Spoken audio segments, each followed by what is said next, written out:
તો એક સારો એન્જિનિયર હોય ને, સિવિલ એન્જિનિયર, એ એક સારું બિલ્ડિંગ નિર્માણ કરે. અને પક્ષીઓમાં સિવિલ એન્જિનિયરમાં આવે. એમ જોવો સામે જે લટકાઈ દેખાય છે ને, એ છે સુગરીના માળા. સમજાણું?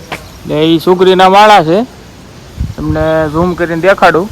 તો આ સુગરીના માળા જે પક્ષીઓમાં સિવિલ એન્જિનિયરનું કામ કરે છે. તો આ એનો માળો છે સુગરીનો.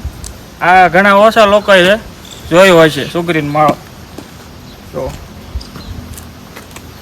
આ એક સિવિલ એન્જિનિયર ટૂંકો પડે. સમજાણું? એટલે ભગવાને છે ને પક્ષીઓમાં જો સિવિલ એન્જિનિયરિંગનું કામ આપ્યું હોય ને, તો એક સુગરી એક જ છે.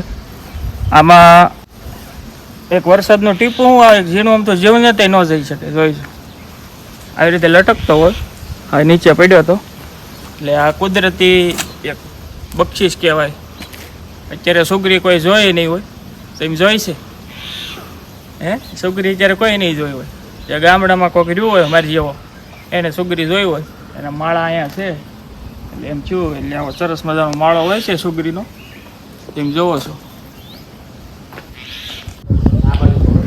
જો મિત્રો, તમને છે ને સુગરી બતાવું.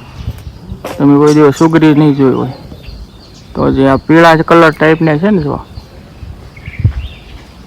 પીળાશ ઉપરથી હોય, હળદરનો કલર હોય ને, સેમ ચકલી જ હોય, પણ જે હળદર કલર હોય ને થોડો પીળાશ ઉપર હોય. સુગરી સેમ ચકલી જ લાગે, પણ એને ચકલી અને આ થોડીક પીળાશ ઉપર હોય. તો આજે ઉડીને જો આ બધી સુગરીઓ.